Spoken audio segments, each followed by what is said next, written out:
25절.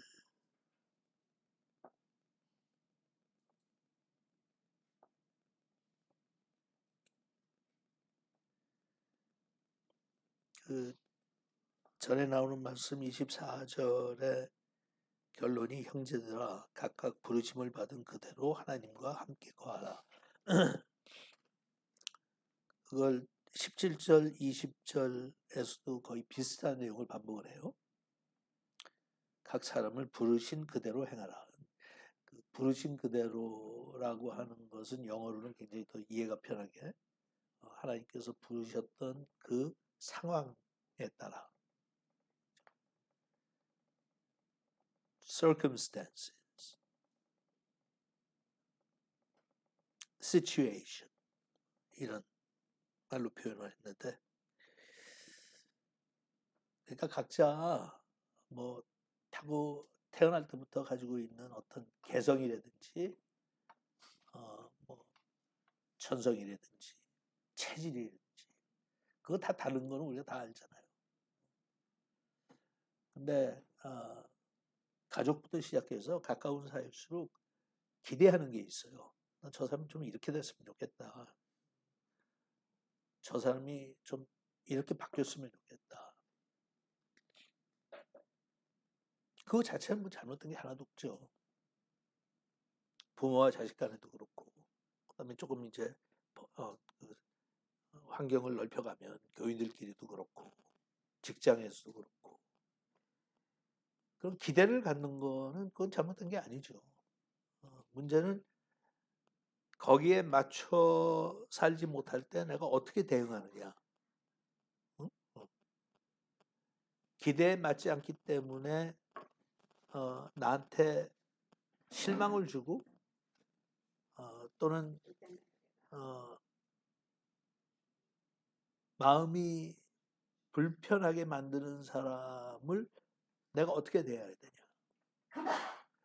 제일 가장 이상적인 거는 그 대상이 누구든지 본인들이 좀 스스로 바뀌어 가야 돼요. 나는 천성이 그렇다. 난 타고난 체질이 그렇다.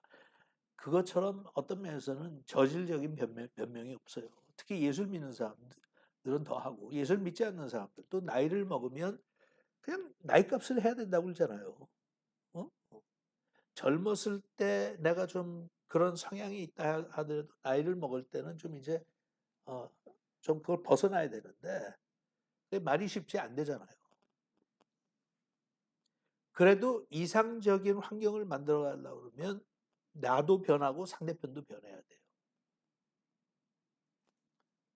근데 이제 그 성장하는 게 중단될 때 그거를 우리가 변명과 구실로 삼고 살 때 난 워낙 그래 포기해 잊어버려 기대하지 마 이렇게 하면 원만한 관계가 이루어지지도 않을 뿐더러 발전이 없어요. 그러면 그 관계는 그때로 그냥 중단되는 거야. 멈춰서요. 그러니까 기대를 안 하고 내가 불평을 안 한다고 해서 받아들였다고 해서 그게 그 사람이 행복한 게 아니에요. 그냥 포기하는 거지. 근데 세상에 제일 무서운 게 포기하는 거예요. 부모가 자식을 포기한다. 그러면 그거는 진짜 갈 때까지 간 거예요. 난 너 포기한다. 네 마음대로 그냥 살아라. 그것처럼 끔찍한 말이 없어. 그러니까 가장 이상적인 거는 같이 계속 성장해야 돼요. 나이에 상관없이, 태어난 나의 배경에 상관없이, 지금까지 어떻게 살았든지 상관없이 나 혼자 산다면 변하지 않을 때. 그러니까 사도 바울이 전에도 얘기한 것처럼 그냥 편안하게 살려면 결혼하지 마. 혼자 살아. 그러면 남편은 아내 눈치 볼 필요 없고 아내는 남편 눈치 볼 필요 없고 애들 키우라고 갈등도 필요 없고 혼자 살아. 그런데 혼자 살지 않고 결혼하기로 작정해서 결혼을 한 다음부터는 자식이 생기고 그랬으면 그다음부터는 혼자 사는 게 아니야. 응? 헤어지기 전까지는 원수처럼 살아도 같이 살아야 돼. 근데 그렇게 살 수는 없잖아. 서로가 서로를 괴롭히면서.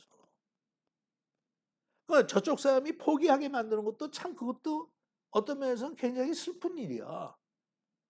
어? 자식을 포기했다. 자식이 부모를 포기했다. That's sad. 그렇다고 해서 뭐 내가 죽을 건 아니고 계속 살겠지만 마음이 다치는 거죠. 어? 마음이 다치는 거야. 나는 더 이상 너로 인해서 실망하는 게 너무 힘드니까 실망하지 않겠다. 마음 닫는다. 기대하지 않겠다. 마음 닫는다. 그러니까 아무리 힘들어도 아무리 나이가 들었더라도 계속해서 발전하고 성장하고 성숙해지기 위해서는 서로의 위치와 환경과 이런 것들을 이해하면서 이거 이해하지 말라는 게 이해하면서 그죠? 너는 자라면서 환경이 그랬어? 참 그건 나는 잘 모르겠는데 그런 환경 속에 자라지 않기 때문에 힘들겠다. 근데 힘드니까 그냥 계속 이 상태로 살겠다 그러면 나도 힘들어져. 그러면 우리 관계가 복잡해지니까 네가 힘들어도 내가 조금 도와줄 수 있으면 거기서 벗어나자. 응? 좀 거기에서 성장하고 성숙해지자. 그래야지 희망이 있죠. 포기하면 희망이 없다는 거예요. 그냥 여기서 그냥 대충 살자. 근데 뭐 저도 이제는 나이가 들어서 젊은 사람이 절대로 아니니까 참 나이 들어서 바뀐다는 게 힘들어요. 응? 젊었을 때도 힘들지만 나이 먹어서도 힘들어요. 네. 근데 그러니까 나는 그냥 뭐 나는 이렇게 생긴 사람이 그렇게 생겨 먹은 사람이니까 그냥 그대로 받아줘. 이러기에는 나의 역할이 너무 중요한 거예요. 응? 그렇게 쉽게 포기할 수가 없어.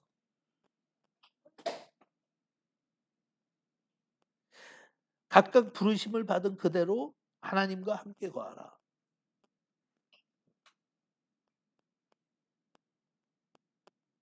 이거는 나한테 하는 얘기가 아니라 상대편한테 해주는 소리예요. 상대편이 하나님께서 설득하시는 것 같은 그런 권면하시는 그런 태도예요. 쟤는 생겨먹은 게 저러니까 그냥 받아줘. 그러니까 그게 짜증나고 막 속이 상해서 또 한바탕 하지 말고 그냥 생겨먹은 게 그래. 이게 최상이라는 게 아니에요. 최선이 아니에요, 이건. 25절 처녀에 대하여는 내가 주께 받은 계명이 없으되 주의 자비하심을 받아서 충성된 자가 되어 의견을 구하노니. 그러니까 이거는 꼭 율법에 의해서 이렇게 하라는 게 아니라 율법에서는 그렇게 요구하지 않지만 우리는 이렇게 살 수 있지 않을까? 그죠? 예수님께서 율법을 폐하시기 위해서 오신 게 아니라 완성하기 위해서 오셨다고 그랬잖아요. 그러니까 율법을 지켰던 사람은 여기까지 하면 끝났는데 하나님의 은혜와 사랑을 받아서 거기에 내가 응답하는 사람들은 그보다 더 해야지. 근데 그건 요구는 할 수 없어. 그러니까 권면하는데 이러고 나오는 거예요. 어? 내 생각에는 이것이 좋으니 곧 임박한 환난을 인하여 사람이 그냥 지내는 것이 좋으니라. 지난주에 제가 잠깐 언급했는데 이 상황이라는 게 시츄에이션이라는 게 그냥 받아들이라고 하는 게 그냥 빈 공간에서 한 얘기가 아니에요. 사도 바울을 비롯해서 모든 사도들은 자기들이 죽기 전에 곧 예수님께서 다시 재림하신다고 믿었어요. 그러니까 기껏 해봐야 뭐 얼마나 내가 죽기 전에 오시니까 우리가 살아야 얼마나 더 살겠냐. 그러니까 그냥 참고 견디자. 어? 속이 뒤집어져도 그냥 조금만 견디면 되는데 뭐. 근데 우리는 이런 면에서 사도 바울이나 사도 요한보다 훨씬 더 잘 알잖아요. 아이고 그분들이 잘못 짚어도 분수가 있지. 2000년이 지난 지금도 예수님께서 언제 오실지 모르는 상황인데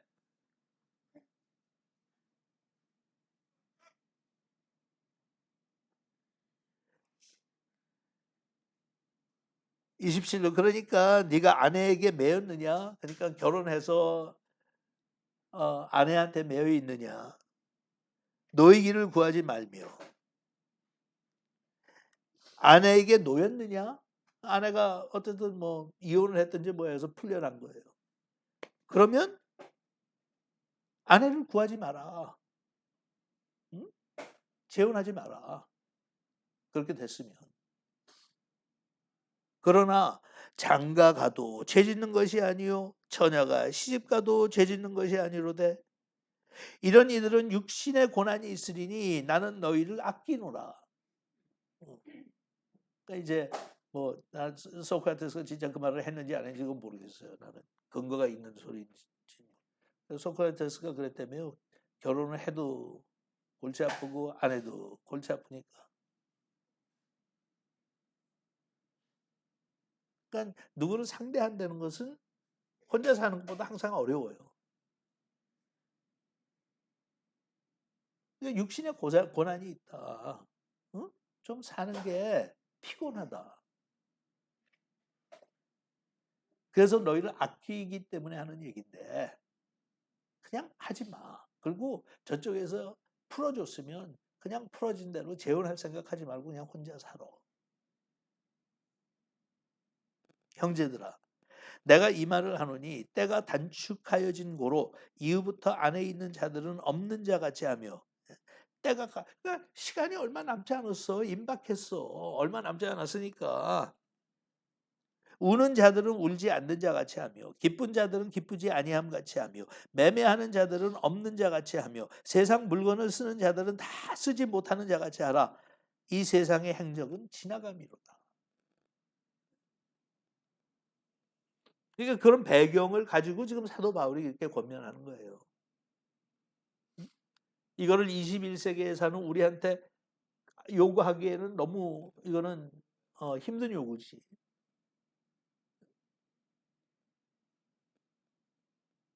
우리는 그렇게 예수님께서 재림하셔서 세상이 심판을 받고 지구가 멸망하는 그날이 언제 올지 모르니까 거기에 대비해서 지혜롭게 사는 게 필요하거든요.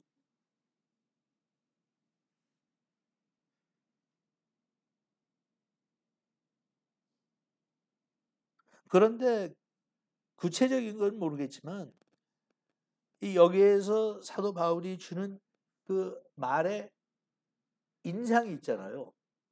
무슨 임프레션이야? 그게 뭔가 하면 결혼한 사람들은 남편에게 매이고 아내한테 매이고 서로 그렇게 매여 사니까. 근데 여기 나오는 것도 세상 살면서 그것뿐만 아니라 다른 것에 그렇게 매여 살지 마. 응?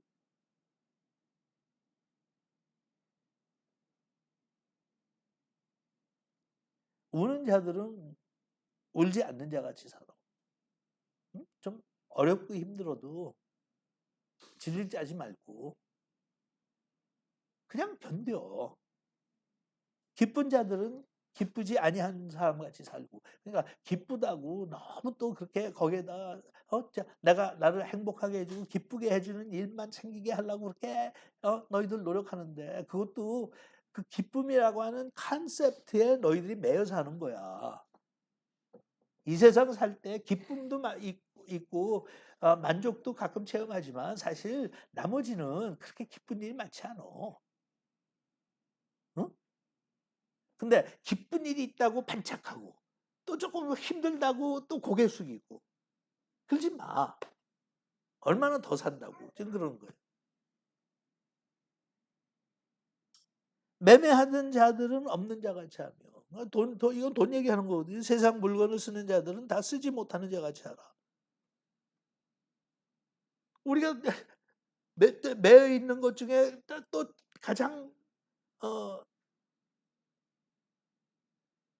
그 욕구를 만족시키고 싶어 하는 게 경제적인 안정이잖아요. 어? 장사하는 일마다 다 잘 되길 원하지. 장사하는 안 되길 원하는 사람이 있어요? 매매하는 자마다. 그럼 장사하는 게 아니면 그다음에 직장 생활 하는데도 마찬가지고 좀 경제적으로 여유 있게 살고 싶어 하는데 사도 바울이 얘기하는 이제 곧 예수님 임박하시니까 그까지 돈 벌고 부자로 사는 게 무슨 의미가 있냐. 너무 거기 매이지 마. 가난하다고 매이지 말고 부유하다고 매이지 말고 초월해 그런 거. 그러니까 우리가 일반적으로 살면서 내가 어디에 매여 사는지 좀 내가 생각하며 살려는 거예요. 그게 정말 이센셜한 건지.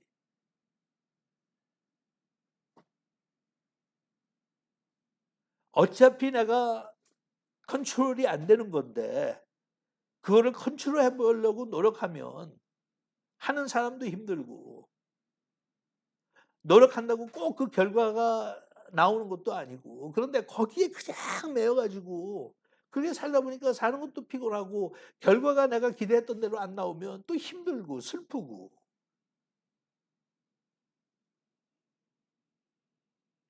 그렇죠?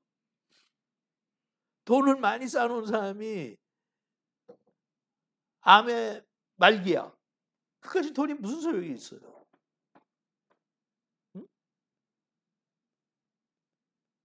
무슨 소용이 있냐고. 그게 무슨 가치가 있어요? 어차피 나는 그 돈 가지고 내 병도 못 고치는데. 그러니까 재물이라고 하는 것은 있으면 편리한 것은 사실이에요. 편리해요, 살기는. 돈 걱정 안 하고 살았으면 좋겠어. 그죠? 음. 하지만 그렇게 내가 컨트롤할 수 있는 게 아니에요. 여러분 우리가 살면서 이 정치하는 사람들이 인플레이션 그렇게 걱정하는 게 아무리 내가 뭐 열심히 일하고 돈을 벌어도 인플레이션이 올라가면 여러분들 중에 상당히 많은 분들은 지미 카터 대통령 시절에 인플레이션 높았을 때 그때 경험하신 분들은 알 거예요. 인플레이션이 18%였어.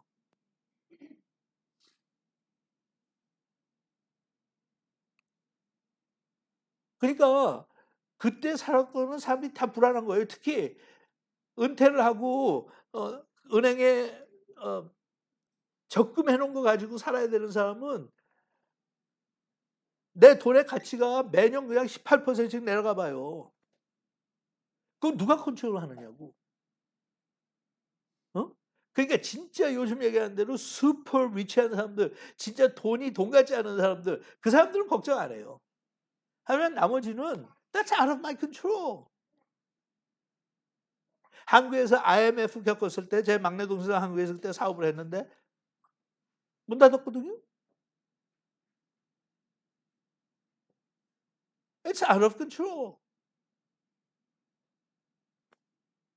그러니까 그런 일이 있었을 때 그냥 '아 어떡하든 이거 극복해야 되는 게 아니라 그럴 때 인제 우리는 성숙한 사람들은 좀 좌우를 쳐다보면서 '과연 이게 무슨 의미인가? 내가 여태까지는 이렇게 여기에다가 집중을 해서 살았고 신경을 쓰고 열심히 일했는데 그냥 아무 나하고 상관없는 일들이 터지니까 그거는 한국의 중앙 정부가 정책을 잘못한 거 아니에요.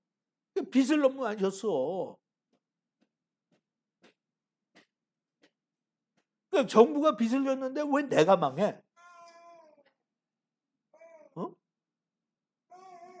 그러면 그때 '아 그러면 내가 앞으로도 이런 일이 또 생길 수가 있으니까 거기에 대처해서 이렇게 해야 되겠다.'고 하는 조정이 없으면 그 상황이 나를 조정하기 시작해요. I'm controlled by the situation.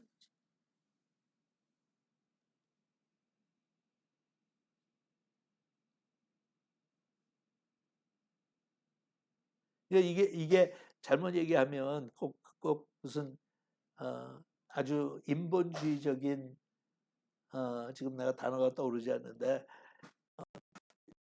한국 가사로 얘기하면 "놀자 놀자." 뭐지 고다미? "노세 노세. 젊어서 놀아." 예. 그런 감각으로 들릴 수 있어요. 그냥 흥청망청 그냥 젊었을 때 다 써 버리고. 근데 그렇게 살아왔던 분들이 노년에 가서도 그렇게 사는 거를 내가 볼 때는 참 불쌍하거든.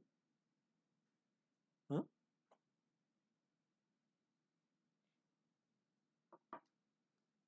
그런 분들이 안구에도 그렇고 주변에 많잖아요. 불쌍해. 어차피 안 가지고 갈 건데 몇 년이 남았다고 아직도 그렇게 쓰지 못하고 조심하고 그건 젊어서는 노세 젊어서 노세를 부르면 안 되지만 나이 드신 분들은 내가 볼 때는 노세 늙어서 노세 어? 조금 있으면 다 놓고 갈 텐데 근데 나의 불안감과 나의 생각을 극복하지 못하니까 거기에 매여서 날마다 걱정이에요. 어떻게 될까? 어떻게 나 충분히 있나?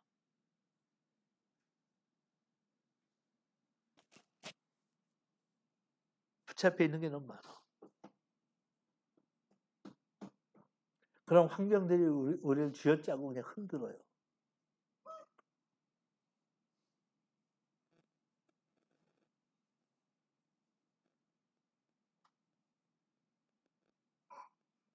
제가 처음에 그 어, 교회를 개척했을 때 매주 내가 제일 신경 쓰는 거는 몇 명이 출석했냐.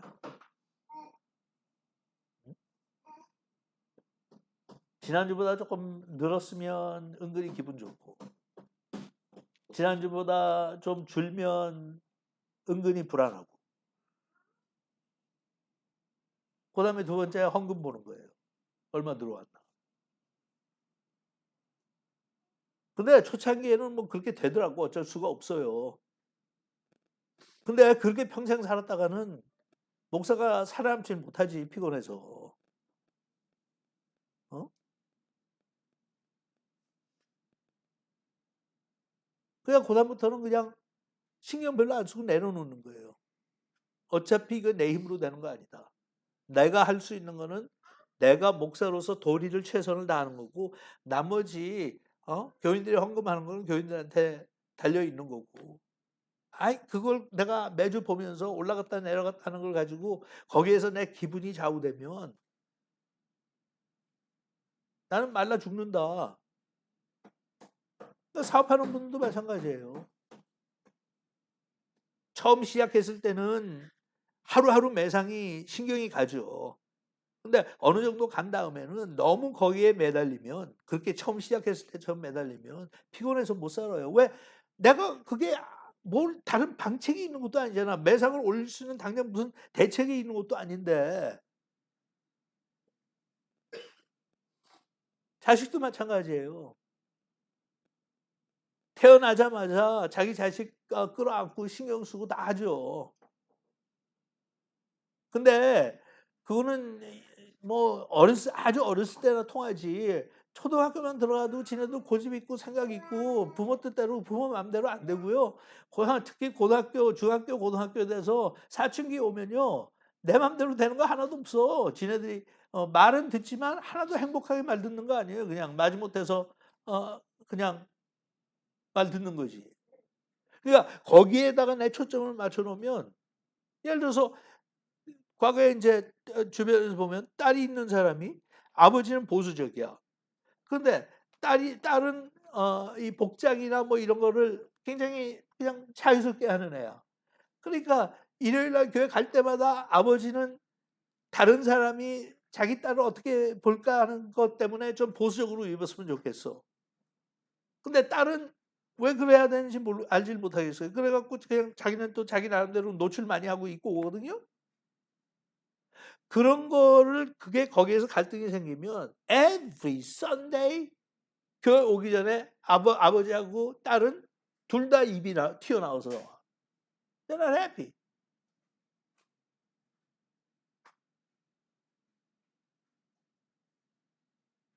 그러니까 나는 자기의 생각과 내가 선호하는 게 충분히 있을 수 있지만 situation이 바뀌면 you just have to give up. 당신의 딸인 거 맞아. 하지만 말을 꼬박꼬박 잘 듣는 그런 딸은 아니야. 받아들여.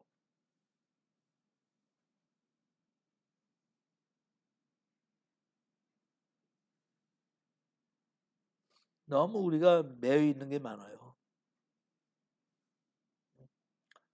또 어떤 사람들은 주변 사람의 눈길에 매여 있고 저 사람이 나를 어떻게 볼까? 내 품이나 뭐 이런 걸 유지하기 위해서 신경 쓰고 그렇게 사는데 누가 조금 자기를 무시하는 것 같은 어, 지나가면서 표정만 보여도 그것 때문에 그냥 막 어, 어, 속이 상하고 미워지고 사람들이 You can't control that person. 그리고 대부분 여러분들이 사회생활하면서 다 알고 있겠지만 누가 나한테 좀 기분 나쁘게 행하는 건 그 사람이 문제가 있어서 그런 거지 내가 뭘 했기 때문도 아니고요. 그 사람이 상처가 있기 때문에 그렇게 하는 거고 그게 아니야. 나는 그 사람 컨트롤 못해. 근데 매일 보면서 그걸 하면 저는 뭐 그런 게 거의 없다고는 할 수 없지만 저는 기억나는 게 없어요.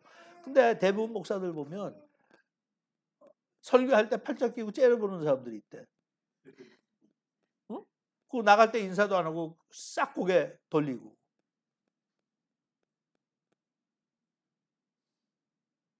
그 사람이 말 듣겠어요? 목사가 그러지 말자고 그런다고? 근데 예를 들어서 500명짜리 교회를 하는데 나머지 499명은 예전하고 똑같이 그냥 반짝반짝 웃으면서 반갑게 인사하거든요. 근데 목사한테 신경 쓰이는 건 뭐야? 그 한 사람. 나머지 499명은 잘 안 보여. 그 사람에 의해서 컨트롤이 되는 거예요, 감정이. 그러면 예배 끝나고 집에 가서 가족들한테 또 그게 영향이 가요. 자기가 기분 나쁘니까. 어? 무시당하는 것 같으니까. 그리고 설교에도 영향이 가. 저만 하더라도 팔짱 끼고 앉아가지고 나는 네 설교 별 재미없다. 니까지 게 뭔데 설교를 하냐 뭐 이런 태도로 앉아 있으면 그게 눈에 거슬리죠. 눈에 거슬리죠. 영향 안 받는 사람이 어디 있어요. 근데 그게 거슬려 가지고 내가 설교하면서 반응을 하면 나머지 499명은 그냥 그 사람에 대한 나의 반응 때문에 설교도 은혜가 안 되고 그다음에 그 한 사람한테 하고 싶은 얘기를 설교 시간에 해버리면 나머지 499명은 뭔 일이 있는지도 모르면서 그냥 의도 터져 같이.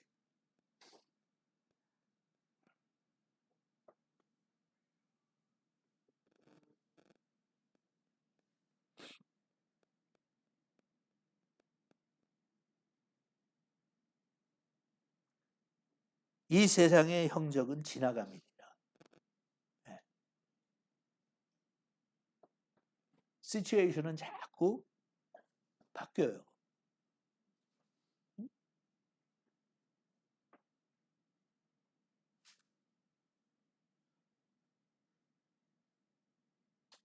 그리고 뭐 목회자에 대해서 얘기했지만 저는 경험을 통해서 놓고 보면 뭐 그렇게 나한테 팔짱 끼고 째려보는 사람도 없었지만 교회 떠나요. 자기네들이 불만이 있으면. 아니면 목사가 떠나든지. That's what's gonna happen. 근데 나의 감정의 기폭이 그 사람 때문에 흔들리고 이렇게 하면 손해보는 거는 제일 먼저 직접 손해보는 건 내 자신이고 목사로서. I'm unhappy.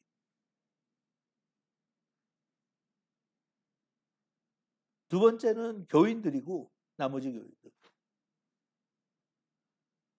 진짜 나를 거슬리게 만든 사람은 자기 목적 성취한 거예요. 속 뒤집어 놓으려고 했는데 속이 뒤집어 놓네. I'm so unhappy. 근데 그 사람이 뭐라고 일개 사람한테 그렇게 영향을 받고 살아야 되느냐.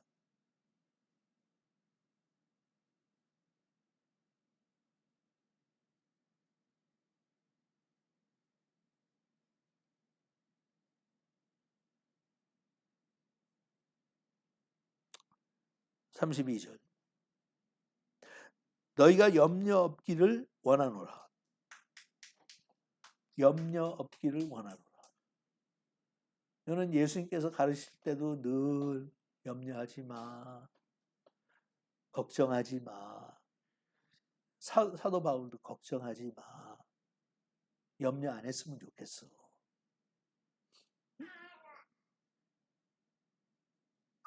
장가가지 않은 자는 주의 일을 염려하여 어찌하여 주를 기쁘시게 할꼬 하되 장가간 자는 세상 일을 염려하여 어찌하여야 아내를 기쁘게 할꼬 하여 마음이 나뉘며. 야, 너는 아직 이런 거 없어? 어? 일상이야? 저거 이제 집에 가서 얻어 터지게 생겼다. 그게 진심이라도 사람들 앞에서 그렇게까지 얘기를 하면 안 되지. 너는 좀 맞아야 돼. 농담이고. 사실이잖아요.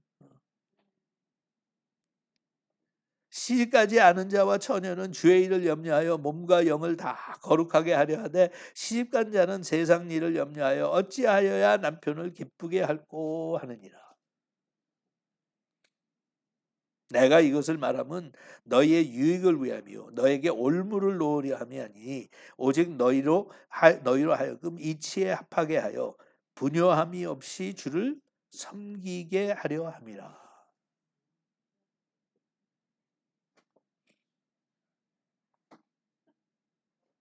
사도 바울이 결혼했을까요? 내가 지난주에 이거 얘기했나? 질문? 어떻게 생각해? 현정이는 어떻게 생각해? 사도 바울이 독신으로 그냥 사는 것 같아? 그런 것 같아? 오케이. 왜냐면 성경엔 자기 와이프나 자식에 대한 얘기가 전혀 언급이 없으니까. 그지? 상록이는 어떻게 생각해? 결혼한 적 없어? 독신이야? 뭐 이건 정답이 없어. 그러니까 어디 뭐 근거할 건 없어. 곽순아 자매 어떻게 생각해?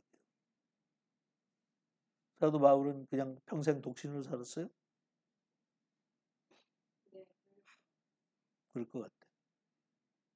그러니까 이거는 뭐 우리가 천국 가서 직접 물어봐야지 알 길이 없어요. 그런데 신학자들 가운데는 이제 두 갈래로 갈려져요. 지금 대부분 여러분들이 얘기하는 게 그게 이제 성경에 보니까 사도 바울은 다른 사람들은 아내를 데리고 다니면서 전도도 하고 사역도 했는데 사도 바울은 전혀 그게 없으니까 결혼 안 했을 거다. 근데 한쪽으로는 아니야. 무슨 일이 있었는지 모르지만 아내가 있었을 거다. 근데 그거는 어떤 증거 자료가 있기 때문에 그런 게 아니라 그 당시의 환경이나 문화를 생각할 때 그 결혼을 안 했을 수가 없지 않을까? 그렇게 생각을 해요. 이 중에 하나가 사도 바울이 바리새인이었잖아요. 근데 바리새인도 그냥 바리새인이 아니라 자기는 바리새인 중에 바리새인이라고 했어요. 그다음에 자기는 가말레온이라고 하는 선생 밑에서 스라에서 문중에서 공부했다고 그랬어요. 근데 그 당시에 바리새인들은 그 당시 환경이 그런 잘 알려진 분의 제자가 되고 또는 그냥 바리새인으로서 되는 것 자체가 특히 사도 바울이 그 소위 얘기하면 바리새인 그 당의 중심 세력 중에 하나였거든요. 리더란 말이에요. 그런데 결혼을 안 했다고 보기는 매우 힘들어요. 왜냐하면 그 당시 여기 문화가 바리새인이 되려고 하면 결혼을 했었어야 돼. 총각이 바리새인 되는 거는 아주 힘들고 더군다나 리더가 되는 거는 더욱 힘들어요. 그 당시에 요구했고 당연했던 게 바리새인으로서 내가 지도자가 되려면 결혼을 해서 안정감이 있어야 돼. 그리고 그 당시에는 결혼 일찍 할 때니까 그리고 뭐 이게 무슨 뭐 연애하는 시절이 아니잖아요. 그러니까 부모가 내가 바리새인 길로 가겠다 그러면 일찍 정원한 사람이 있든지 결혼시켰어. 그러니까 17살, 18살 정도 되면 다 결혼했었어요. 그러니까 결혼 안 했다고 그 당시 문화나 환경을 어 거부하는 게 거의 상식에 맞질 않아. 그래서 그다음에는 이제 그쪽을 저는 그렇게 생각을 하는 사람이에요. 어. 가말리엘 문화하고 자기가 바리새인 중에 바리새인이라고 그렇게 그러니까 30살이라고 그러니까 우리는 젊다고 생각하지만 그 당시 30살은 나이 많은 거거든. 평균 수명이 그렇게 길지 않아서. 어. 그때까지 독신을 했다? 그거 믿기 힘들어. 30살 때까지 독신을 했다는 거는. 예. 그리고 구약에서 독신을 강조한 적이 없거든요, 하나님께서. 결혼해서 자식 많이 낳으라고 그러셨지. 그러니까 충성스러운 바리새인이면 그 말씀 따라야지. 예? 어. 그러면 그다음에 그러면 무슨 일이 있었던 건가? 왜 자기 와이프에 대해서 자식에 대해서 언급이 없느냐? 그럼 쉬워요. 자식이 없는 상태에서 어, 무슨 일이 있었는데 10중 8구는 사별했을 거다. 음. 무슨 병인지 몰라도 사도 바울의 아내가 일찍 세상을 떠난 것 같다. 그래서 그 후부터는 결혼하지 않고 독신 생활을 했다. 어. 그러니까 바리새인 파래도 꼭 재혼을 해야 된다는 건 없거든요. 일단 한번 결혼했었으면 그걸로 끝나는 거지. 이게 뭐 성경 말씀하고 무슨 상관이 있냐 그건 모르겠지만 사도 바울이 지금 여기 6장 7장에서 얘기하는 내용들이 굉장히 레디컬한 발언들이거든요. 어? 우리 일반 성경의 전반적인 가르침이나 우리 상식에 벗어난 이야기를 지금 하는 거거든. 언제 하나님께서 독신으로 살라고 그랬어요? 없어. 창조 때부터 결혼해서 부부가 연합하여 하나가 되고 그래서 자식 많이 낳아서 번성하고 창대하라고 그랬지. 그러니까 사도 바울은 자기의 유니크한 자기의 삶의 경험을 통해서 이런 말을 하는 거예요.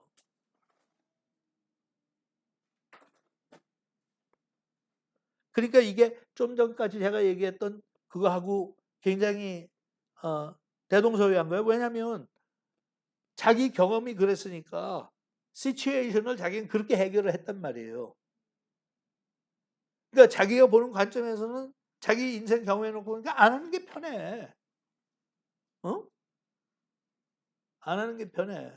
그리고 사도 바울 같은 사람하고 결혼을 해서 만약 아내가 있었다면 그거 어떻게 견뎌요? 어? 그렇게 레디컬한 사람하고 어떻게 사느냐고. 그리고 집에도 안 붙어 있고. 어? 자식은 어떻게 키우고. 안 하는 게 낫었지. 근데 또 본인이 그러잖아요. 그것도 은사다. 하나님께서 나는 그렇게 사는 게 편하고 행복하게 느낄 수 있도록 했다. 그래서 은사.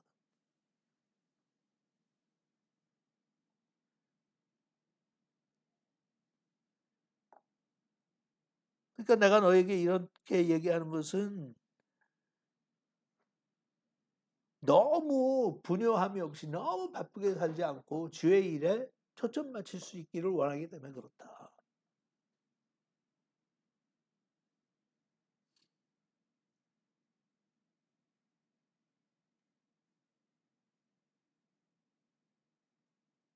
그러니까 독신의 은사라고 하지만 독신을 주장했던 사도 바울이 어떤 성적인 욕구가 없었을까?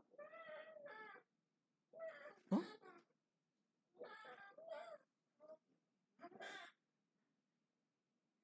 저는 그렇게 안 보거든요.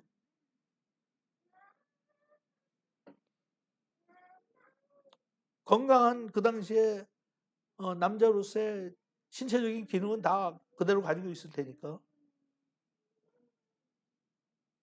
근데 은사라고 하는 것은 하나님께서 주신 은혜 때문에 그거를 절제할 수 있는 웬만한 사람들이 보편적으로 갖고 있는 능력을 초월한 거예요. 근데 그게 저는 신앙의 바탕에 깔렸다고 생각을 해요.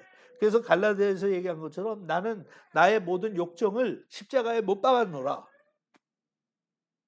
본인이 결정한 거예요. 자기가 전혀 거기에 대해서 관심이 없는데 못 박는 거는 그건 누가 못해. 어? 근데 사도 바울은 자기가 어떤 면에서 이게 경건하다고 생각하는 것보다 우리는 그렇게 생각하는데 경건한 것보다는 자기의 사명에 충실했던 사람이에요. 그래서 진짜 재물에 관한 것도 그렇고 인생의 행복에 관한 것도 그렇고 세상적인 모든 것을 십자가에 못 박았노라. 과거 아니야. 못 박았노라. 지금 못 박고 있나 앞으로도 못 박기를 원하는 이게 못 박았노라. 그거는 신앙의 의지예요.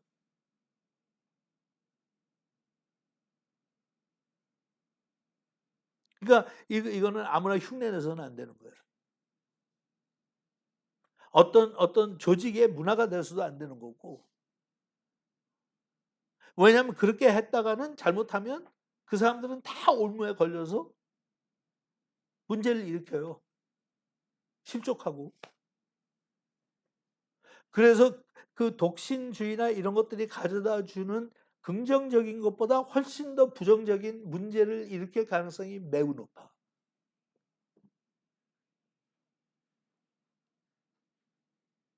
근데 이거는 뭐 독신이나 뭐 결혼하는 거에 대한 얘기만이 아니에요. 제가 신앙생활 하다 보면 특히 젊었을 때는 저도 그렇고 제 주변에 있었던 젊은 친구들 뭐 동지들 젊었을 때는 이상주의자들이니까 뭐 이것도 나는 상관없어 저것도 상관없어 지금 이거 뭐 결혼에 대해서 얘기하는 거 아니에요. 나는 물질에 대해서도 뭐 관심 없어 난 다 포기하고 주님만 따라갈 거야 이렇게 얘기를 쉽게들 했는데 그거는 젊고 어리니까 인생을 살아봤나? 어? 돈의 힘이 얼마나 막강한 거를 체험 못 해봤거든. 그러니까 뭐 학생 시절이니까 학생은 그냥 먹고 사는 거 끝나니까 쉽게 툭툭 내뱉었어요. 근데 그렇게 얘기한 친구들 중에 정말 그렇게 얘기했던 거를 지키는 사람이 내가 알기로 내 주변에 개인적으로 다 아는 사람들이 없어요. 없어요. 심지어 그냥 목회를 하고 선교를 하든지 목회를 하는데도 자기가 받을 수 있는 충분한 대가를 받기를 원해요. 어떤 교회에서 누구 목사님 찾는다 그러면 청빙을 그 과정을 겪으면서 관심 있는 것 중에 하나가 페이가 얼마냐예요. 그건 어느 목사든지 대부분 다 관심 있어요. 관심 없는 사람은 아주 드물어. 전혀 없는 건 아니에요.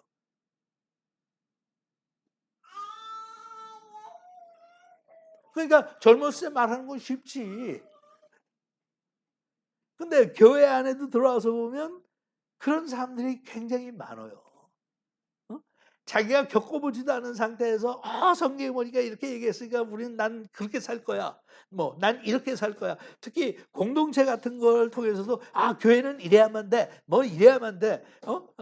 가정은 이래야만 돼. 얘기들을 하는데 실질적으로 그거를 겪어보질 않았으니까 말은 쉬워요. 그러니까 요즘은 예전에 비해서 요즘은 이혼들 쉽게 하잖아. 저는 어, 그 한국 프로그램 중에서 돌싱 무슨 뭐가 있는데 제목이 돌싱 뭐죠? 어? 아니야 그거 말고 이거는 어? 돌싱글스. 그게 이제 지금 5년 차일 거예요. 근데 1차부터 저는 그걸 봤어요. 재밌어요. 근데 그게 무슨 뭐보다도 그 안에서 이혼한 젊은이들이 가지고 있는 갈등이라든지 문제라든지 뭐 이런 것들이 나오니까 그게 참 어, 이게 제가 배운다고 하기는 뭐 하지만 이렇게 거울을 보는 것처럼 나가 저 상태라면 어떡할까 뭐 이런 걸 재밌게 보는데 요번에 지금 아직 시즌이 끝나지 않는데 어 5년째 돌싱 돌싱글스 5라고 그래서 나왔는데 거기까지 오는 거 보면 이혼하는 아이들이 점점 어리고요. 같이 산 기간들이 점점 짧아져. 요번에 거기에 프로그램에 나오는 그 애들이야, 애들 20대 제일 나이 많다는 사람이 34살인가고 나머지는 다 20대예요. 24살짜리도 있고 뭐. 근데 결혼 생활을 얼마나 하고 이혼을 했냐 물어보면 1년, 3년. 그게 지금 한국의 정서거든. 자식이 키우는 부모도 자식이 결혼했는데 좀 저 결혼 생활에 문제가 있다. 남편이 제 구실 못한다. 여자애가 좀 문제가 있다 그러면 빨리 그냥 이혼하라고 그래요. 빨리 해버려. 어차피 견뎌봤자 나중 가서는 얘가 바뀌지 않으면 너는 나중 가서 결국은 이혼할 가능성이 높은데 그때 가서 고생하다가 이혼하지 말고 그냥 지금 해. 그 결혼 생활을 1년, 1년 반 하고 그렇게 헤어진다니까?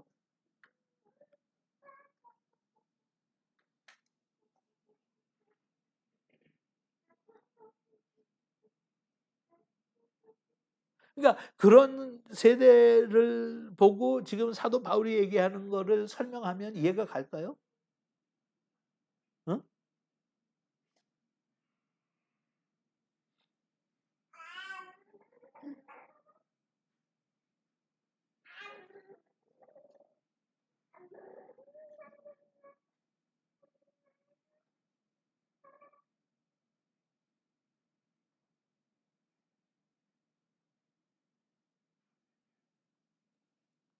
그런 걸 보면 제가 전에도 한두 번 언급한 것 같은데 어, 제가 아주 가깝게 지냈던 목사님이 미국에서 목회를 하다 한국에 나와서 한국에서 초대형 교회를 하는 분인데 그분은 한국에서 미국 들어오기 전부터 가정 세미나라고 하는 거를 하면서 굉장히 인기 있었던 분이거든. 가정 세미나. 네, 가정 세미나. 그런데 한국 나와서 목회를 하는데 초대형 교회가 됐어요. 제가 한국 나간 차에 같이 식사를 하는데 식사하면서 이런저런 얘기를 하는데 저한테 물어보더라고요. 김 목사는 어, 이혼에 대해서 반대하는 설교를 하느냐고. 나는 뭐 이게 질문이 무슨 질문이야? 나는 아니 물론이죠. 이혼을 하고 난 사람에 대해서는 나는 그 사람들한테 긍휼을 베풀고 그 사람 차별을 절대로 안 한다. 하지만 이혼하기 전까지는 절대로 이혼하면 안 된다고 얘기하지. 그랬더니 그분이 자기는 못한대요, 그 설교를. 가정 세미나를 했던 분이 이혼하면 안 된다는 얘기를 못한대. 그래서 왜요? 그랬더니 젊은 애들 중에 자식들 중에 이혼한 애들이 너무 많기 때문에 부모들이 시험 받는데 이혼에 대한 설교를 하면 부모들이 와서 그런데 이게 다 부모들 지도자들 지도자들이 와서 그런데 목사님 우리 애가 지난주 설교 듣고 너무 시험 받고 힘들어한다고 어? 이혼에 대해서 목사님이 이렇게 반대하는 입장을 밝히니까 교회 안 나오려고 그런대. 그러니까 목사님 좀 조절해서 상대해 주셨으면 좋겠다고. 그러니까 이 목사님이 못하는 거예요. 그만큼 이혼한 인구들이 교회에도 많이 있다는 거야.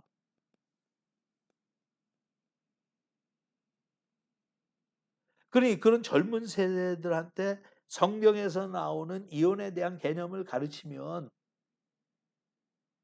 받아들일 준비가 전혀 안 돼 있어. 딴 나라 소리야 지금 하고 있는 거야. 옛날 호랑이 담배 피던 시절에 있었던 얘기를 하는 거예요. 이혼은 그거는 합법적으로 이혼하는 게 가능하고 어? 내 잘못도 아니고 상대편이 잘못해서 그런 건데 그러니까 그 돌싱글스라고 하는 프로그램도 보면 전부 자기 잘못은 별로 없어. 어. 그러니까 손바닥이 마주쳐서 소리가 나는 건데 자기 잘못은 별로 없어요. 그러니까 그 밑에다 자막이 계속 나와. 이거는 이 사람의 생각이지 전 배우자의 의견은 아니다. 뭐 장애인들이 합리화할 수 있는 식으로 얘기를 짜나가니까. 그리고 상식적으로 그렇게 해서 이혼을 했는데 이혼한 지 1년 반 돼가지고 또 그런 프로그램에 나와서 상대편을 구하고 싶냐고. 좀 돌아봐야 될 거 아니야. 어?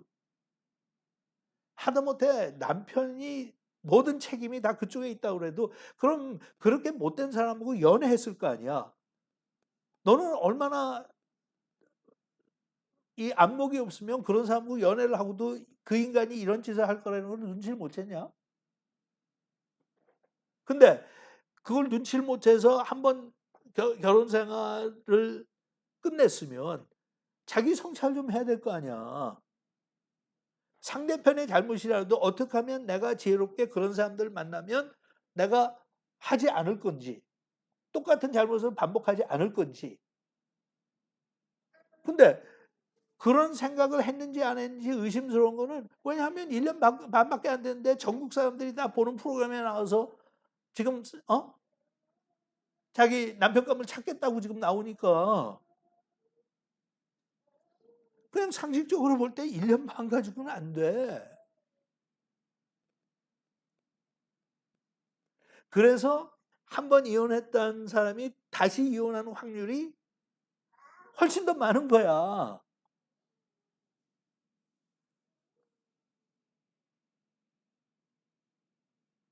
근데 그렇죠. 교회 내에서도 마찬가지예요.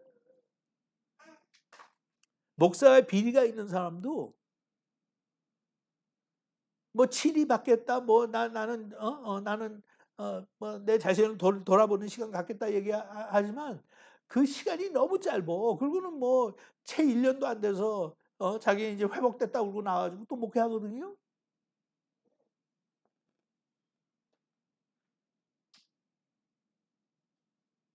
저는 목사가 한 번 실수했다고 그래서 실수도 아니야. 죄를 졌다고 그래서 그것 때문에 평생 목회에 다시 회복될 수 없다는 거는 저는 안 믿어요. 복음 자체가 회복의 복음이기 때문에 회복돼야 돼요.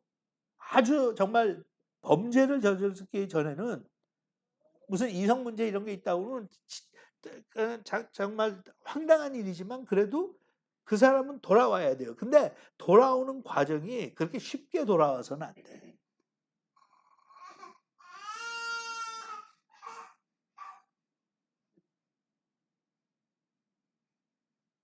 근데 지금 상황을 보세요. 그러니까 내가 돌아오겠다는데 누가 반대하면 그 교단에서 안 된다고 그러면 교단 탈퇴해버리고 주변에서 선배들이 아직 때가 아니라고 얘기하면 그 선배들하고 관계 끊어버리고 그리고 그 다음에 하는 얘기를 보면 하나님이 날 용서하셨다. 난 충분히 회개했다.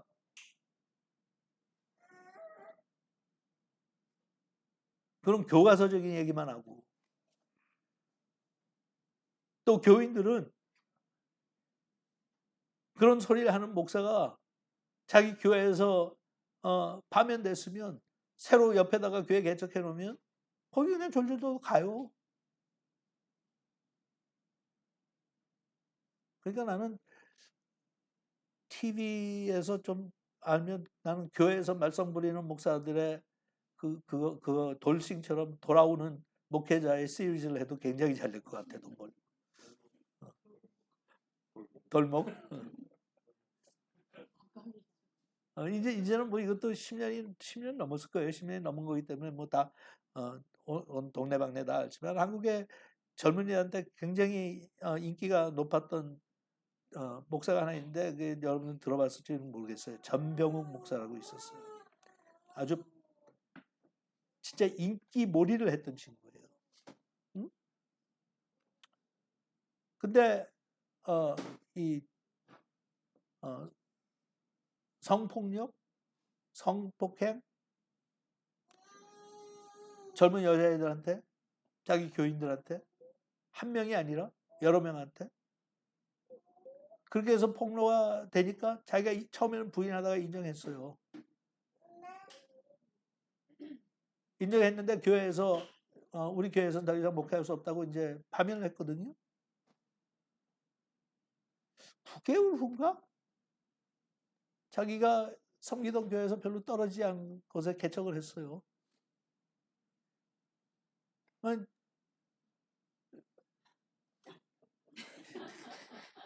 젊은 애들이 몰려갔어. 응? 그러니 목사들이 뭐가 걱정이 되겠어. 인기 있는 사람은 그만두고 나오면 또 다들 쫓아 나오는데. 어? 똑같아요. 그러니까 죄에 대한 대가를 치르려는 게 아니야. 죄는 고백하면 하나님께서 당장 용서하세요. 하지만 자기의 직분에 대한 책임은 져야지. 영향력이 많았을수록 좀 조심해서 회복 기간이 그렇게 짧을 수가 없지. 누린 만큼.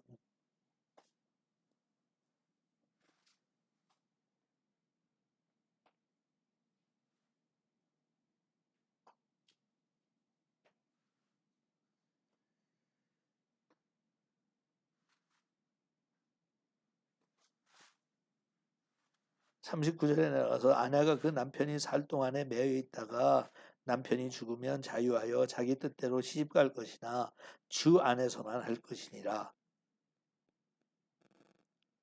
그러나 내 뜻에는 그냥 지내는 것이 더욱 복이 있으리로다.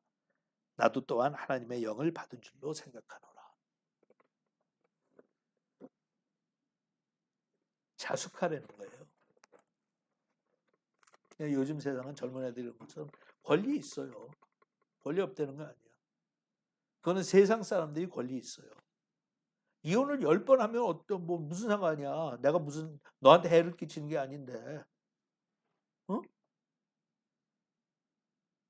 나에 대해서 뭐를 나에 대해서 판단하고 넌 자격 없어. 나는 이혼을 10번 하고 재혼을 10번 해도 that's 내 권리야. 그건 맞는 말이에요. 누가 간섭할 수가 없어. 그런데 우리는 예수 믿는 사람들이잖아. 예수를 믿는 그 순간 나는 그 권리를 포기한 사람들이거든. 더 이상 내가 존재하는 것이 아니라 내 안에 있는 예수께서 사신다고 고백을 하는 거거든요. 그러면 세상의 기준을 가지고 나한테 그 기준에 맞춰갖고 살면서 나는 권리 있다고 해. 권리 없어. 그건 내가 자원해서 십자가에서 못을 받고 권리 내려놨어. 나는 권리가 있지만 내 자유를 사용해서 권리 내려놓습니다. 나는 이제 하나님께 순종할 겁니다. 그래서 구원받는 게 아니라 구원은 이미 허락하셨는데 나는 앞으로 살 때 나의 주인의 눈치를 보면서 살 겁니다. 나는 자유한 몸이지만 이 땅에 살 때는 자유한 몸으로 사용하지 않고 그 자유를 하나님을 위해서 사용하겠습니다. 그러니까 나는 교회는 달라야 된다는 거예요, 기준이. 그런데 교회에서 그렇게 영향이 있는 목사가 그렇게 초대형 교회를 하는 목사가 자기 교회에서 이혼을 반대하는 설교를 하지 못한다는 게 그분은 그냥 나한테 지나가는 얘기인데 나한테는 그게 충격이 돼서 머릿속에서 이게 사라지지 않는 거예요. 이게 지금 뭐지 이게? 어?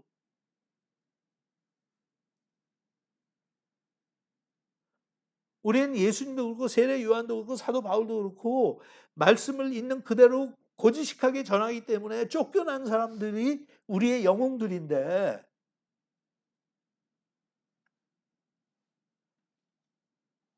아니 이혼을 한 젊은이들이 자기들 마음 상하니까 하지 말라고? 그러니까 안 한다고?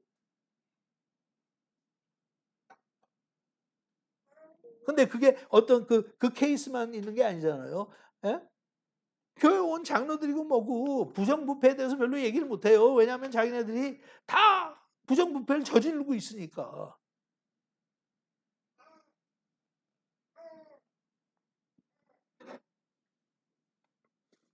그리고는 엉뚱한 거 가지고 싸우는 거예요.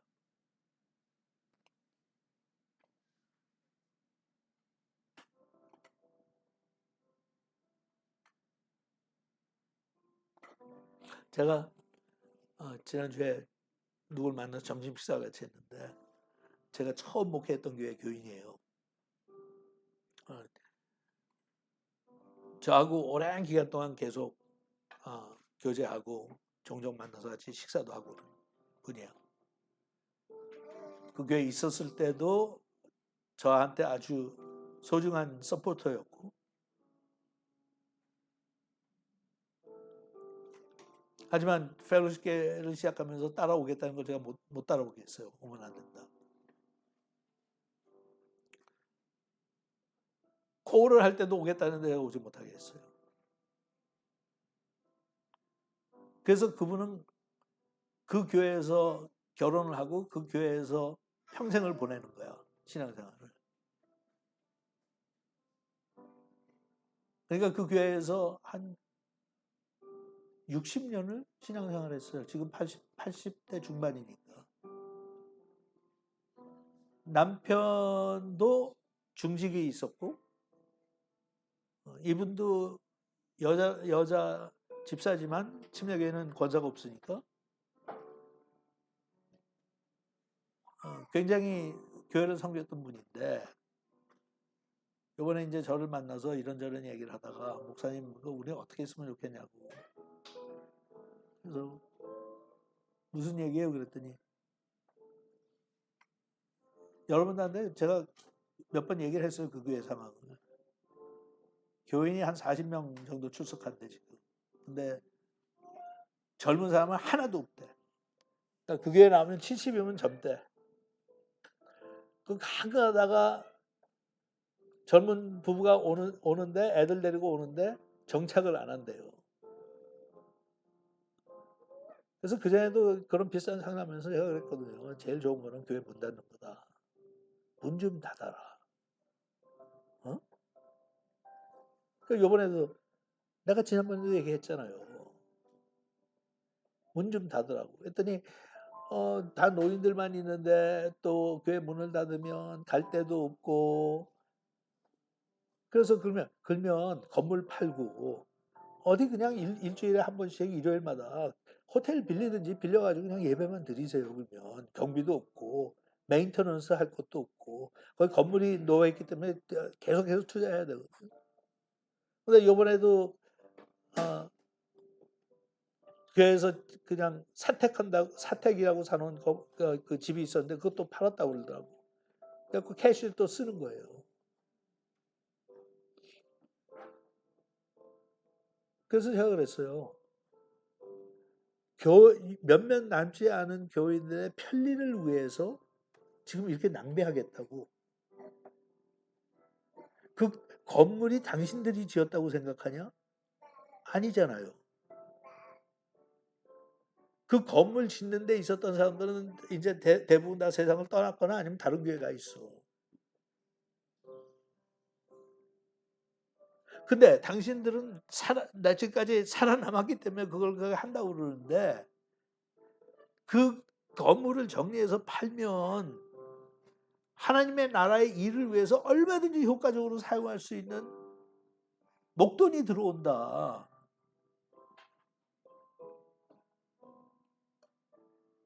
그런 얘기하면서 그래요.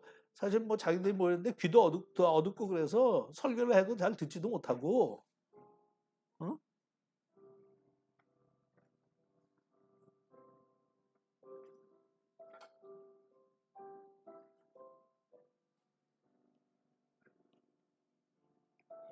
그래서 나는 10년 전부터 그렇게 얘기했잖아요. 물론 그건 못할 건 난 알아요.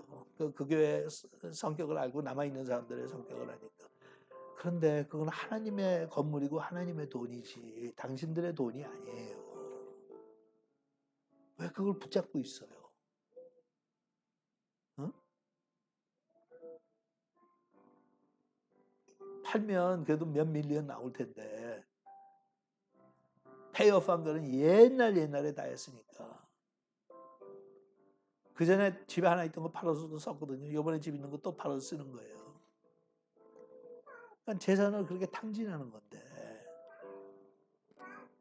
누구를 위해서, 무엇을 위해서?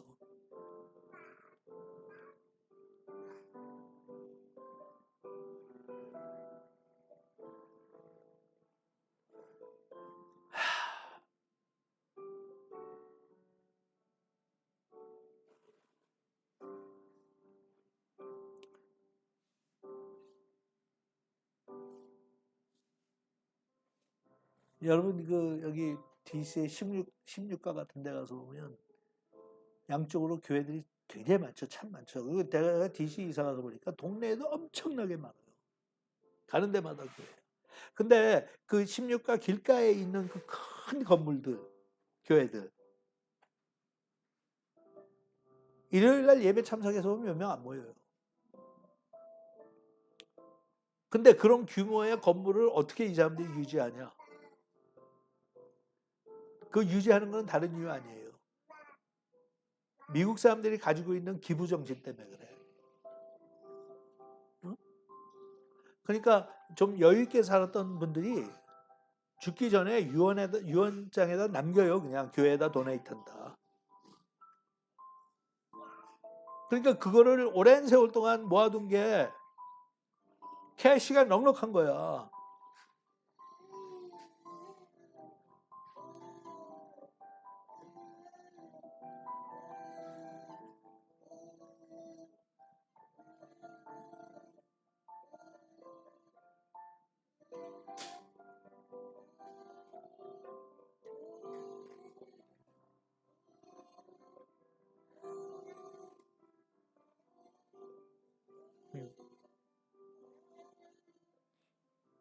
또 같은 기간에 워싱턴에서 목회하는 젊은 목사들 몇 명과 같이 식사를 하면서 앞으로 어떻게 될 것 같아요, 목사님? 교회 앞날이 어떨 것 같아요? 어떻게 했으면 좋겠나요? 코비드를 지나면서 진짜 타격들 많이 받았으니까. 가까운 친구들이니까. 제가 그냥 평소에 가까운 사람들하고 얘기할 때는 막말하는 식으로 하듯이 제가 그랬어요. 일단 교회가 망해야 된다. 미래의 교회를 위해서는 지금 있는 교회들이 다 망해야 된다. 그리고 새로 태어나야 된다. 지금 있는 교회를 계속 유지하면 희망이 없다.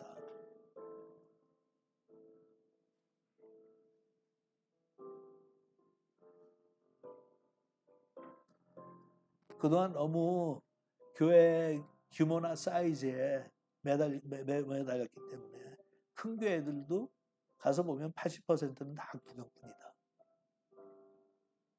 구원을 받았는지도 모르겠다. 나머지 20%가 열심히 기도하고 열심히 봉사하고 열심히 섬겨가지고 그래도 교회가 굴러가는데 그 사람들은 이제 앞으로 계속 나이 먹으니까 그 20%마저도 사라지면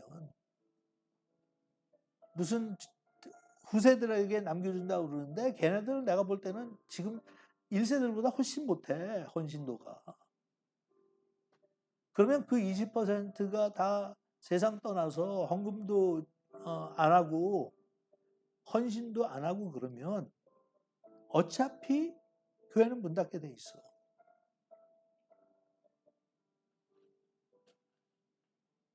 근데 지금 이 상태로 접목해가지고 조금 흉내내갖고 조금 이렇게 갖고 뭐 그러니까 그렇게 하는 식으로 가면 지금 이 퀄리티 가지고는 이런 위기를 극복할 수 있는 능력이 없어. 헌신도 없고.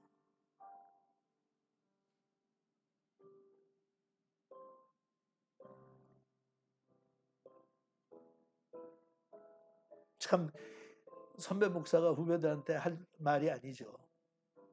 어? 그들이 듣고 싶은 건, 야, 그래도 해보자. 열심히 기도하다 보면 길이 열리겠지. 하나님이 우리를 포기 안 하셨겠지.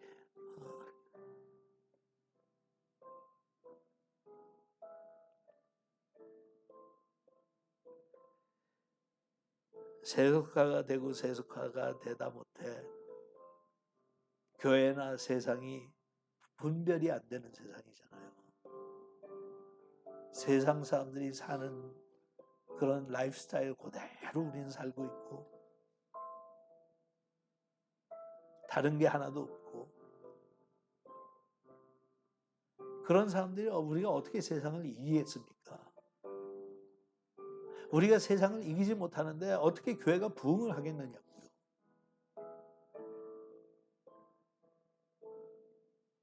그러니까 하나님께서 애굽에서 나온 그 이스라엘 백성들이 광야에서 다 죽게 만드신 거예요. 40년 동안 그냥 고생만 하다가 죽은 거예요, 다. 들어가지 못하고. 왜 하나님께서 이 세대 가지고 안 된다. 그 다음 세대가 새로 올라와야 된다.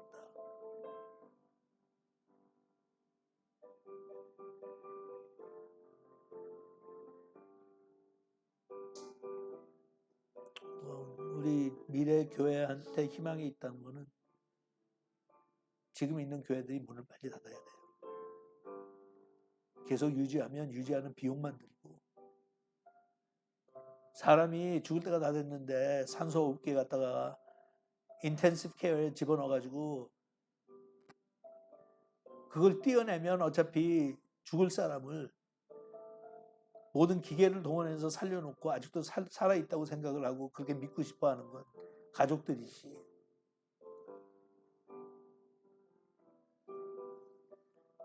여러분들이 그 인터뷰를 디베이트를 봤는지 모르겠어. 보셨어요?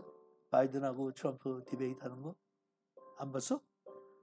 넌 시민권 반환해라. 다른 거 보신 분 있어요? 진짜? 너희도 안 봤어? 야. 일부러 안 봤는데. 뭐 일부러 안 본 거는 본 거나 다름없어. 내가 결정한 거.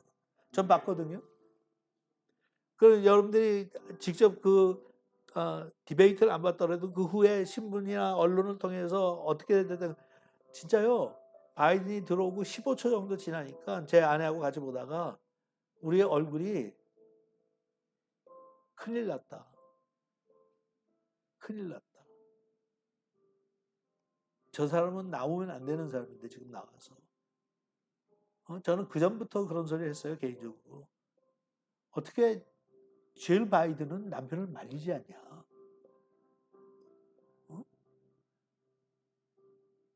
당신 이제 해먹을 만큼 해먹었으니까 앞으로 4년 더 할 꿈 버려라. 명예스럽게 그냥 퇴진해라. 그러면 존경받는다. 왜 와이프가 옆에서 그렇게 설득을 안 하고 지금도 끝나자면 나와서 하는 얘기가 자기는 멀쩡하대요. 바이든이. 근데 인터뷰를 지켜볼 때 이건 끔찍해. 불쌍해.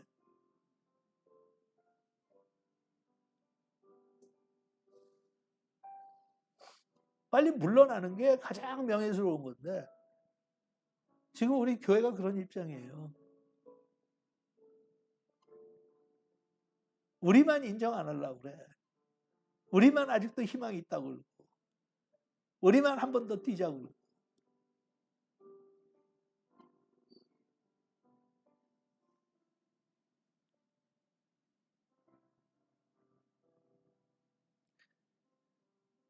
이런 그거는 어떤 면에서 이제 내가 하소연하는 건데 들어줄 사람이 없으니까 한 가지만 더 말하고 이제 끝낼게요. 그래봤자 긴 거 아니야. 설교 시간은 긴 거 아니지. 2시간 안 했잖아 아직. 몇 시간 했어? 1시간 14분. 1시간 14분.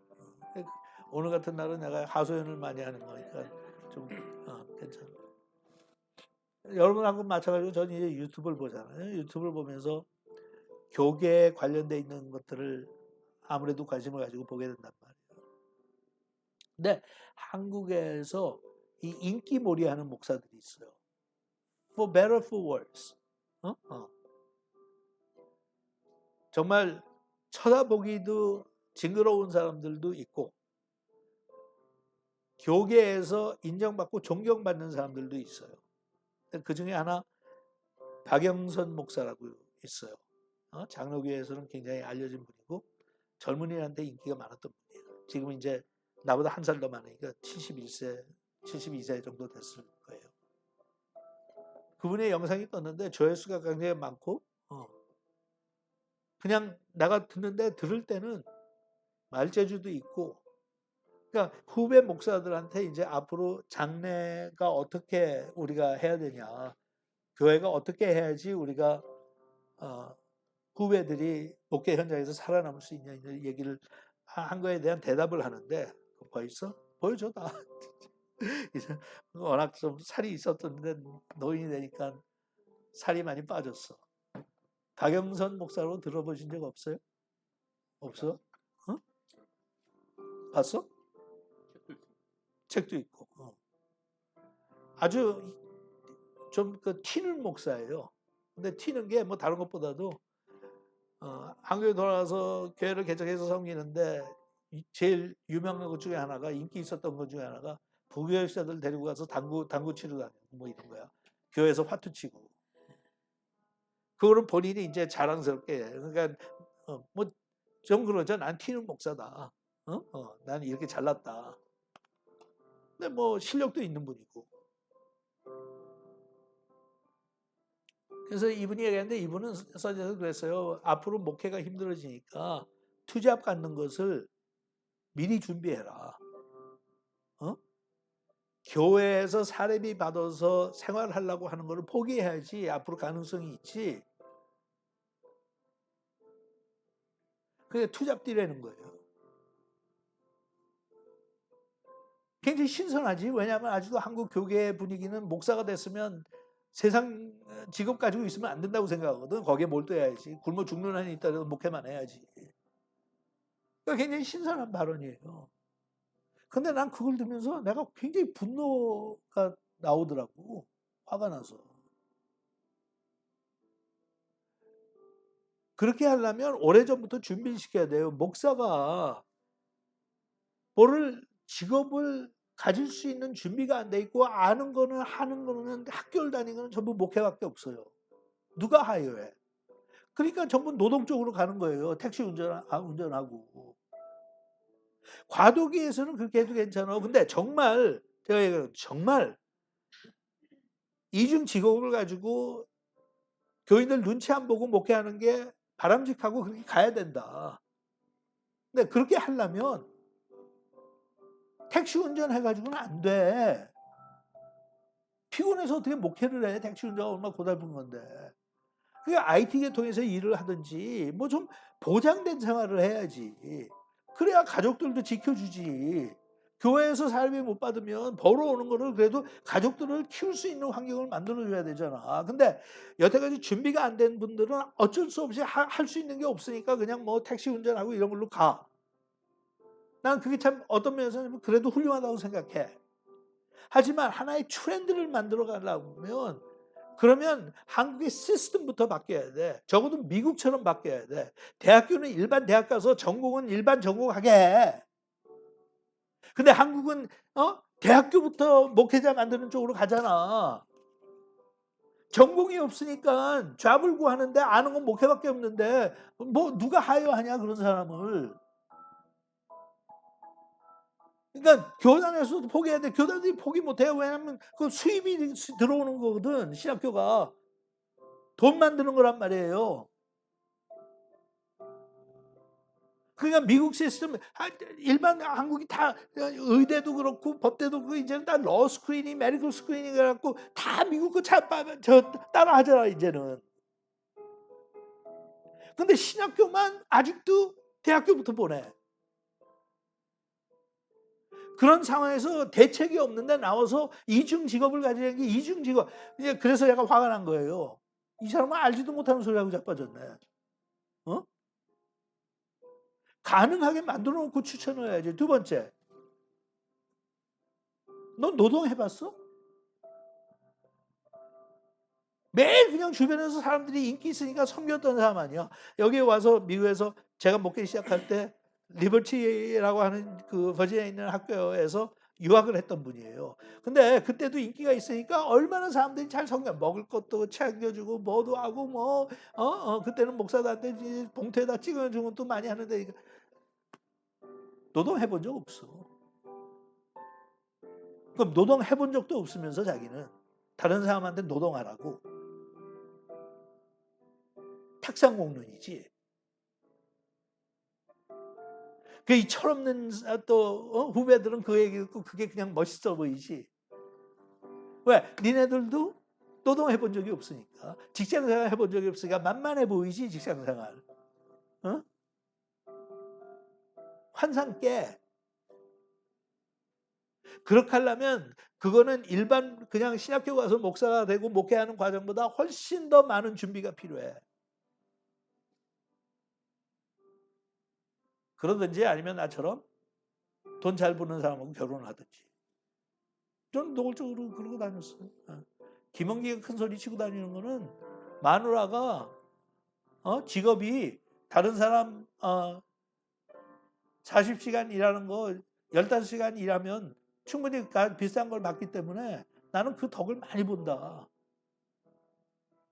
그러니까 이게 사실이 아니라 현실이. 그렇게 하든지. 그러니까 저는 젊은 애들한테 특히 미국에 사는 애들한테 그래요. 의사, 변호사, IT 계통에서 돈 잘 버는 사람하고 결혼해. 어? 옛날처럼 뭐 같이 동역한다고 여자도 전도사고 뭐 이런 시절 지나갔어.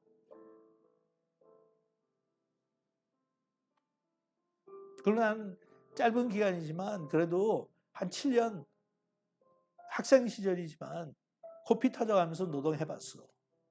그게 얼마나 지긋지긋한지 알아. 얼마나 그게 자존심 상하는 일인지 알아. 그러니까 난 그렇게 쉽게 얘기 안 해. 후배 목사들이 와서 목사님 하는 식으로 좀 저도 할까요? 그러면 아무나 하는 거 아니야.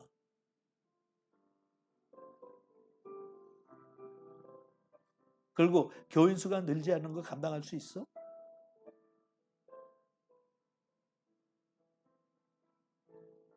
이렇게 낭만적으로 얘기하는 거 인기몰이는 될지 모르지만 이게 독이다. 그러니까 나이 먹은 목사들은 셔럽 해야 돼. 저 셔럽. 아는 척 좀 그만해. 현실에서 현장에서 뛰는 사람들은 이게 무슨 어떤 하나의 방법이나 철학이 아니야. 돈을 제대로 사람이 받지 못하고 집에 가면 마누라 보기도 미안하고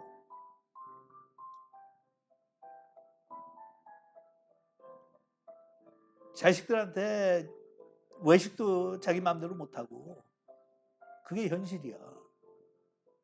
박영선 목사는 생전 그렇게 살아본 적 없어. 말은 쉽지.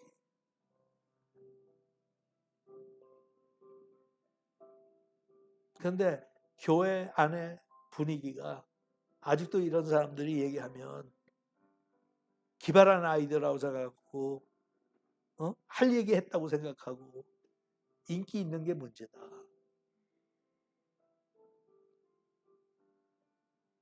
너희들이 얘기를 들어야 되는 거는 이미 그렇게 사는 목사들이 있어. 원해서가 아니야. 그런 비전이 있어서가 아니다. 교회 개척하고 놓고 보는데 세월이 갈수록 교인이 안 느니까 먹고는 살아야 되고 택시 운전하고 카페 뭐 만들고 이렇게 하면서 하는 사람들이 있어. 그 사람들한테 가서 물어봐. 그 사람들의 목소리가 소중해 지금. 그 사람들은 현장을 알아. 근데 교회에서는 그런 데 관심 없고 역시 잘 나갔던 사람 유튜브에다 뭐 띄우면 라이크를 그냥 많이 나오고 인기 있는 사람 나처럼 좀 세심하게 세밀하게 분석하지 않으면 일반 사람들은 나 같은 생각 이해도 못하고 하지도 않지 못하지.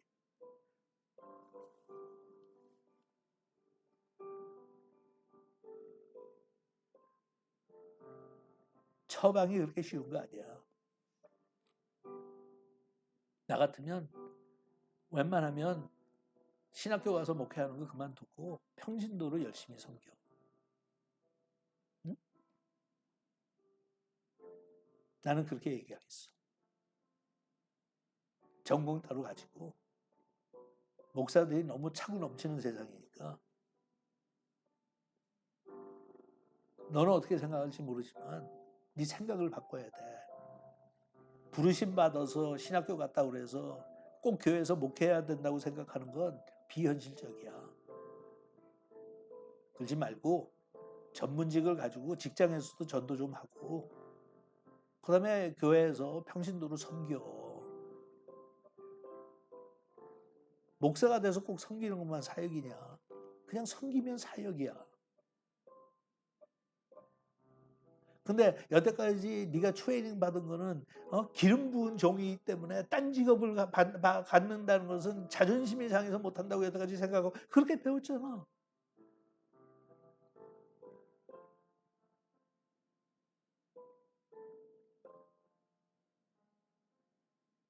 피자다 식었겠다. 우리 같이 찬송 하나 부르고 마치겠어요.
오늘 얘기하는 게 길어졌지만 제가 좀 힐링을 받으려고 여러분들이 들어줬으면 좋겠어서 전 목사들하고 같이 얘기하는데 한 친구가 그러더라고요. 목사님 우리 교단에서 목사님을 그 목회자들 강사로 초청하고 싶어서 자기가 한 두 번 추천을 했대요. 김 목사님 초청하는 게 어떠냐. 그 책임을 가지고 있는 그 교단의 지도자가 그러더래요. 김 목사님 좀 곤란하다. 그래서 왜 그러냐 그랬더니 재정 비리가 있었기 때문에.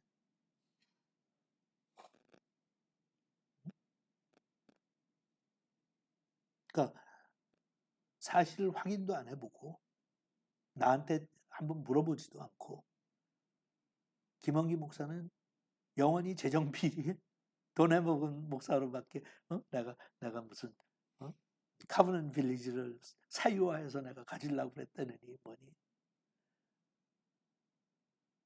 그걸 보면서 나는 그래서 자기가 화를 냈대요. 김 목사님 그런 분 아니고 그건 사실이 아닌 게 다 밝혀졌는데. 근데 재미있는 건 뭔지 아세요? 진짜 해먹은 놈들은 활개치고 다녀요. 그분들한테 놈이라고 해서 죄송하지만 진짜 내가 볼 때는 그런 놈들이야. 수천억씩 해먹은 놈들은 법을 다 어기고도 다 보호해줘요. 왜?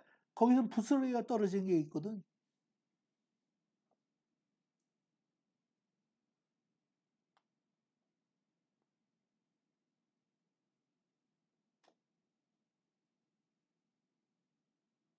그러니까 상당히 손해를 많이 보는 거예요. 저는 그건 뭐 그럴 줄 알았죠, 당연히. 그렇게 해서 나를 상처를 주고 흠집을 내기 위해서 거짓말들을 반복듯이 하고 돌아다니는 거니까.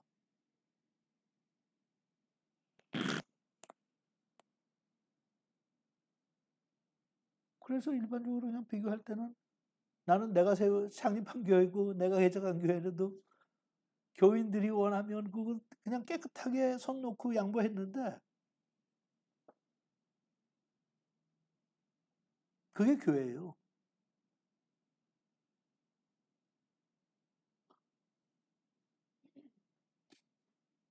근데 또 마침 어저께는 어디 커피 마시고 갔는데 펠로시교회 교인 4명이 펠로시교회 교인도 아니야 이제 그중에 다 펠로시교회 떠나는 사람들이야.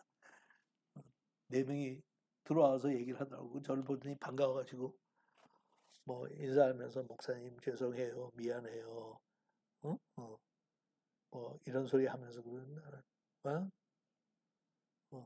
당신들이 나한테 미안해 할 것도 없고 왜냐면 that was my decision. 그리고 손해본 건 내가 아니다. 속으로 그냥 생각한 거예요. 당신들이지. You still miss me. 11년이냐 지금에도 You still miss me. 반가워서 어쩔 줄을 몰라 하고 그러면서도 멋쩍어 해요. 왜냐하면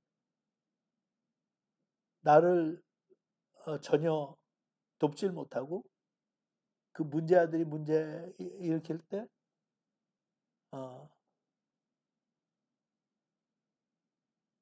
안 보면 모르면 나는 모르니까. 그래서 자기네들은 피해받을까봐 행여나. 그랬는데 결국 피해는 더 큰 피해를 받았지. 그죠? They're not happy. 다른 교회에 가서도 계속 그 교회 교인들은 만나면 아직도 옛날을 그리워하면서 살아. 11년이 됐는데. That's sad. That's sad. 한쪽으로는 저도 그렇게 달갑지는 않아요. 그런 얘기를 들으면. 뭐야? 교단에서 책임지는 사람이 내가 재정 비리가 있어서 나를 강사로 초청 안 한다고? 사실을 확인하면 김원기 목사 같은 분이 있다는 게 우리는 너무 은혜가 된다고 그래서 부를 텐데. 근데 그 교단 자체가 영향력이 저하고 정반대되는 성향을 갖고 있는 교단이에요. 우두머리가 그냥 해먹고 가족들이 다 해먹고 순복음이니까 조영기 목사님 대표적으로 다 해먹었어. 그 앞에 가서는 절절매요. 아직도 흉내내고. 그러니까 나를 부르면 나 뻔한 소리 할 테니까. 그건 아는데 알아도 약간은 씁쓸하더라고. 내가 떠난 지 11년이 되고 그랬는데 재정 비리가 있다는 소리를 해서 강사로 초청 안 하겠다고? 그래요. 기도합시다. 아버지 하나님.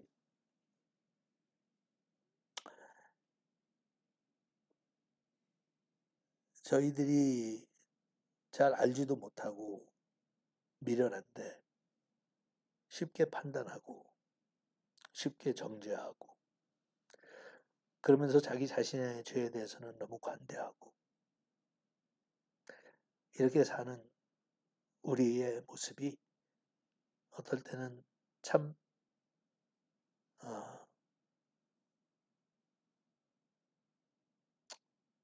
불쌍하고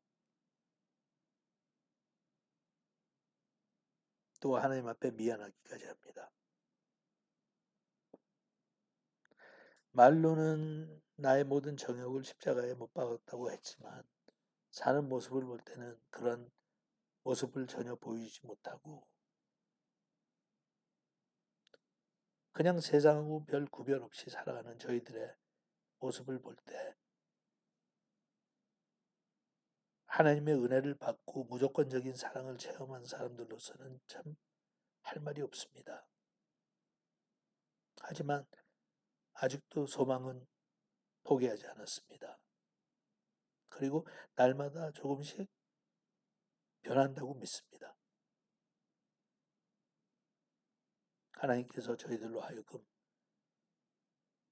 하나님의 택하심을 받은 거룩하고 의로운 사람들로서 세상과 구별되는 그런 하나님의 사람들로 이 세상을 살 수 있도록 또 우리의 자녀들과 다음 세대를 키울 수 있도록 주님께서 도와주시옵소서. 예수님의 이름으로 기도합니다.